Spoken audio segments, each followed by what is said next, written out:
semua perkara. Kubu mantan Jampitsus Febri Adriansyah menegaskan uang tunai dan emas yang disita penyidik bukan milik kliennya. Namun pada saat yang sama mereka mengajukan gugatan pra-peradilan untuk menguji sah atau tidaknya penyitaan. Mengapa penyitaan aset yang diklaim bukan milik Febri Adriansyah tetap dipersoalkan? Namun tetap harus ada tindak pidana asalnya, harus ada bukti permulaannya dulu. Jelasan pasal 69 tidak wajib diputar terlebih dahulu. Dia independent crime.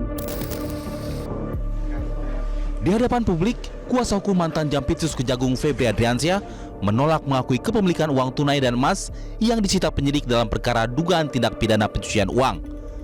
Pihaknya menuturkan, beban pembuktian terkait kepemilikan aset tersebut berada di tangan penyidik yang menangani perkara itu. Namun di balik bantahan, kubu Febri justru mengajukan gugatan pra-peradilan.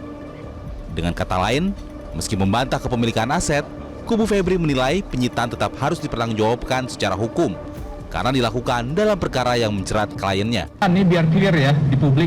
Ada yang mengatakan di Undang-Undang TPPU itu ada pasal 69. Pasal 69 itu ngatur kurang lebih begini. Tindak pidana asal itu tidak wajib dibuktikan terlebih dahulu untuk menangani TPPU. Benar. Karena setelah ada rezim TPPU, nggak perlu menunggu pembuktian tindak pidana asal itu sampai di pengadilan, putusan pengadilan atau berkekuatan hukum tetap. Namun tetap harus ada tindak pidana asalnya, harus ada bukti permulaannya dulu, baru kemudian bisa TPPU.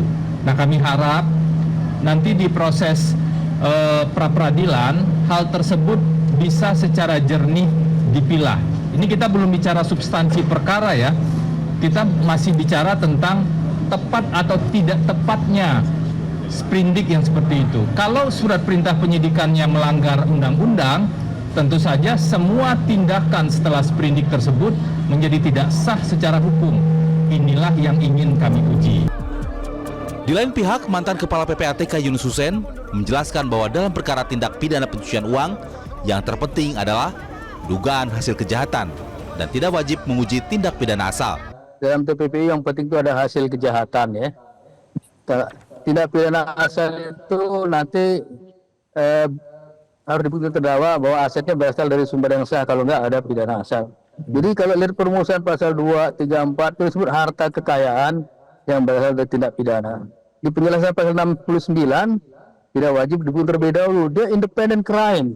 Contohnya kasus Bahasim Asifi di Jakarta Selatan, sudah sampai PK, dia ada sekitar 66 M gitu ya, 1 M korupsi, 66 M TPPU yang namanya stand alone money laundering ya, bisa independent crime, dia berdiri sendiri, bukan follow up crime.